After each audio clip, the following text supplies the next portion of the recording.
Saad. That's the dumbest butt statement I've ever heard in my life. And these, quote, financial people say that. You should lease depreciating assets. No, you shouldn't. Okay. Here's the thing. You see all these stupid, fucking, dick-headed idiots who suggest to people if you don't buy something in cash, you ain't making no money, bro. You ain't flexing the right way. And those people have the business skills of a chimpanzee at the zoo, but not just the chimpanzee who's like dancing around. No, the stupid one that's eating its shit in the corner. That's how stupid those people are.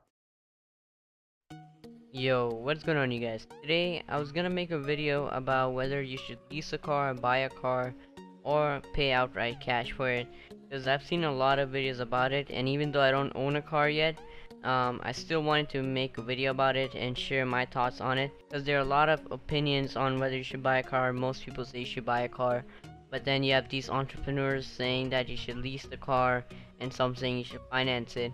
As I was just searching it up, I decided that I'd rather react to this video by Dave Ramsey, because I've seen his videos before, and I thought it would be interesting to react to his video and see what he has to say.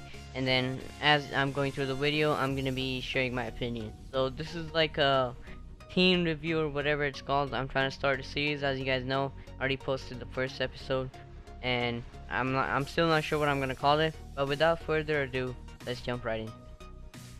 Horatio is on Twitter. Dave, is a car a bad investment even if you have the lease under a company? If you take $30,000 and you turn it into $10,000, a $30,000 car loses value down to $10,000. You can't hide that inside of a company. You still lost. If you own the company, or if you didn't put it in the company, you own the car, you still turn $30,000 into $10,000. Putting it in a company. See, that's where he's correct, because when you buy a car, you're basically losing money, and I don't want to give my full opinion on it just yet, so I'm just going to keep listening to him. But yeah, this is a really important point. Make the $30,000 not turn into $10,000. It still turns into $10,000. And a lease is just another way of financing a vehicle. You don't dodge the loss in value with a lease. You pay for it in the lease. Think about it. If you lease a $30,000 car and you drive off the lot with it, and you pay payments for 3 years, and you turn the car back in, the car's worth $10,000, do you think the car company that you leased that from is going to lose that $20,000 from that 30 down to 10? Well, no, they're not going to lose that money. They charged you for that $20,000 inside your lease payment, dummy. So, I mean, your lease payment includes the loss of value. You're renting the car. While you're renting it, it's going down in value. And so included in your rent is the loss in value, the cost of capital called interest, and their profit. It's all built into the lease. So you're giving them profit, you're giving them interest, and you're covering the loss in value while you rent the car for the 3 years, and it includes the $20,000 in loss. And so the lease does not hide, you should lease depreciating assets. Okay, until now, it makes sense, but he's not touching on a really important point, which I think he might touch on it. We'll just wait and see. That's the dumbest butt statement I've ever heard in my life. And these, quote, financial people say that. You should lease depreciating assets. No, you shouldn't. Okay. Here's the thing. You see all these stupid, fucking, dick-headed idiots who suggest to people if you don't buy something in cash, you ain't making no money, bro. You ain't flexing the right way. And those people have the business skills of a chimpanzee at the zoo, but not just the chimpanzee who's like dancing around. No, the stupid one that's eating its shit in the corner. That's how stupid those people are. Okay, that's where I think he's wrong. This is just my opinion, of course, but I think you should lease. Well, obviously it depends on your situation, but it's actually pretty smart to lease a depreciating asset. And let's see if he jumps into that or not. Financing depreciating assets is all you're doing. You're covering the loss of value in that, because lease companies are fairly good with math. They don't sign up to lose money on the stuff they're leasing to you. They're renting you a copier, they're renting you a car, they're renting you a cell phone, whatever it is. And when you get it back to them, it's worth a lot less than when you took it out of their store, and you cover the cost of the loss in value, plus profit, plus interest. Thus comes your payment. So leasing a car is actually, when you back into the math, typical car lease is somewhere around the effective rate of about 14% interest, not counting profit. And how can you do that? Well, you can use a financial calculator, okay? It's fairly easy. If you have the opening part of the lease, a closed-end car lease, it's a fairly simple equation. You've got the equation, you've got all the numbers for the variables for your math equation. For those of you who know a financial calculator, you got to get what the car is, what the MSRP is of the car at the time you take it off the lot. All right. What's the sticker on the car? What's the car residual? More like their invoice minus their holdbacks. What's the real cost on the car? Okay, what's the dealer's real cost on the car, the manufacturer's real cost on the car? Somewhere around invoice minus residual value. That's how much it's going to lose in value during the time you've got the lease out. I feel like I'm not saying anything during the video, and that's because I'm just listening to him. Well, that's just stupid. You looked at a Honda Odyssey. I mean, you can get a really nice Mercedes for what you can get a Honda Odyssey for. It's unbelievable. Yeah, I mean, think, people, think. Think. Alright, that's where I'm just gonna stop, because he basically got his points out there. But again, he didn't touch on the main subjects. which I'm going to be talking right now, and I'm just going to be showing you guys how leasing can actually make sense and can save you a lot of money. So basically, when you're leasing a car, and I'm just going to be financing and leasing basically the same thing for right now for this example. So I'm going to be comparing financing or leasing versus paying cash outright, which is what he's suggesting, because he's saying that if you finance a car or you lease a car, you're basically living the middle class and you're not gonna get rich and you're not gonna save money or whatever that is. So basically, let's say you have $35,000 right now with you, and you can buy a car outright with that money, of course. And in a sense, it would make a lot of sense to do that. But the thing that people don't look at is, let's say you buy that car for $35,000. Just like he said, the car depreciates by 10% or whatever, 5% every year. So basically, you're losing money every year. And just like how he said, when you have 30,000 invested into a car, it's gonna go down to 10,000 or whatever.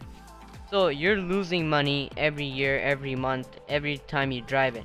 So you invest $35,000 into that car, and you're just losing it. So nothing's happening. Now let's look at another example. Let's say you lease a car, or actually finance a car. Let's say you want to own it for 2 years. By the way, time period matters. So let's say you only want to own a car for 2 years, then financing would be a better option. But if you're gonna own it for like 10 years or whatever, then obviously it's better to pay it outright, or pay as fast as possible, because you don't want to pay so much interest on it. So anyway, so let's say you don't invest that money into the car. Instead, what you do is finance or lease the car for whatever it is. Let's say for 5 years. Let's go to a calculator. Okay, so here we are in our calculator, and I'm just gonna be showing you guys. So let's say your vehicle price is $30,000.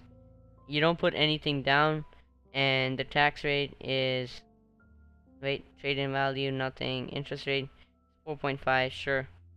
4.5 is reasonable, and you have it for 4 years. So anyways, so as you guys can see, with the taxes and everything, the car comes down to $33,900, and your monthly payment is gonna be $780 for 4 years. So again, even though I said you only own the car for 2 years, you can finance it for 4 years. And what will happen is that 4 years is the sweet spot for vehicles and the interest rate. So people recommend getting 4 years. And what you're gonna be doing is you're only gonna be paying $780. Again, you don't want to pay the full money for the car. You just want to pay enough that you can get by and own the car for however long you want. So if it was 2 years, you'd be paying $1,487, which is ridiculous. So yeah, so let's say you're owning the car for 2 years, you get a loan for 4 years, and the car is $30,000, and you're gonna be paying $780. And let's just say you make $10,000 a month, because that's the only way it would make sense to pay that much for a car monthly. So anyway, so now that you got that, okay, so I'm on the ROI calculator, and like I said, we have $30,000 saved up, and Dave Ramsey said you should pay it to the car so you don't have car loan or whatever. But I'm just gonna show you the other side of it. So let's say you get the $30,000 and you actually invest it into a mutual fund, stock fund, whatever. On average, you get an 8% return, sometimes 16%, sometimes 11%, 12%. It always depends on what route you take. You can even invest, let's say you have a business, you can invest it into advertising, and you can make a whole lot of money and get a huge return. But again, that's more risky, so we're just gonna be using an average Joe example where you invested into a mutual fund where you're pretty much getting on average 8% return. So you invest $30,000, and like I said, in 4 years, since we have it 4 years over here, but we're not gonna keep the car for 4 years, but I'm just giving an example. You'll get 45,000. So that's half of the cash for the car. So you'll be making an extra $15,000 when you don't pay full for the car. Because if you did pay full for the car, you would basically be just losing money, because you have $30,000 stuck in that car and there's nothing you can do about it. It's just like, I don't know how Dave Ramsey doesn't touch on that subject. It's basically losing money every month, every time you drive it, and it's basically going down. So if you don't buy in cash and actually invest that money. Sure, you're gonna be paying interest for the car payment and whatever, but you're gonna be making a lot more money than that, and your profit is gonna be higher than the interest and all that stuff, depreciation rate. So that's why I think it's really smart to not pay full for the car and actually just invest that money, because you're gonna be making a lot more money, and then the interest rate wouldn't even matter because you already made your money back. Like I said, over here it's 9%, but I'm just giving an example. So let's just say you make 9% that year, you're gonna be making half of the money back right away. And let's say you're just an entrepreneur and do YouTube or whatever, sell courses, you can actually make a lot more money with the car. So let's say you have a Lamborghini or some high-end car like an M4. You're basically showing social proof that you're a successful entrepreneur and you know how to make money. And not to mention, you're going to be getting a lot of fans for the car, and they're going to be just clicking just because of the car and because they want to see the car. So when they see the car, and just like other YouTubers like Ty Lopez, they do that a lot, is that he shows the car, and basically the consumer's like, oh no, I need that car and this guy has it, so surely he knows how to make money and he can teach me. So then they buy their course, and you make a lot more money that way because you're getting a lot of subscribers from the car, you're getting a lot of ad revenue, and you're probably going to sell more courses because of it, because now that you have social proof that, oh, you're actually a successful business person, people are going to buy the course, obviously. And yeah, so you're going to be making a lot more money with the car. Alex Becker goes into detail about this, and I'll link his video down in the description below. He recently bought a Lamborghini Aventador, and he basically shows you how you can make money with the car and actually make your money back. So he's gonna make $400,000 back easily, and he shows you that in the video, so you guys can check it out. But again, this is just an average Joe example. Let's say you're not an entrepreneur or whatever, you can still invest that money into a mutual fund and get an average return of 8%, and just 4 years you have half of the money back. Now, I'm not gonna calculate the interest rate and all that. You guys can do that by yourself. This is just a quick video showing you guys what you can do with that money and how it can be smarter to finance the car instead of buying outright, because like I said, you're gonna make a lot more money if you don't strap it into the car. So yeah guys, hopefully that made sense. Again, this is just my view, and this is not financial advice. I don't want to get sued or whatever, and this is just my opinion on it.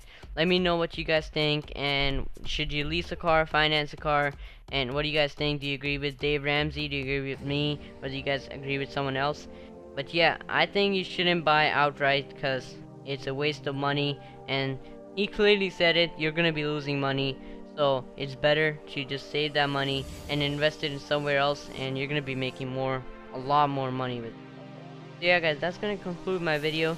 Let me know if you guys want my thoughts on some other subject. I know this one was kind of controversial because people, I don't know why, like Dave Ramsey actually got pretty heated about this subject. So I know I might get a lot of hate for this or whatever, but it's fine. Let me know what you guys think. If you guys have differing opinions, that's fine. Just comment down below and let me know what you guys think. And if there's any other topic that you want me to talk about, feel free to comment that below. And subscribe if you're new and turn on notification. I'm gonna be uploading every other day, as you guys can see, and I talk about Shopify, Amazon, and how to make money online in general, and other business related topics. So yeah, I'm also close to 100 subscribers. So yeah guys, that's pretty much it. I'm out. Peace.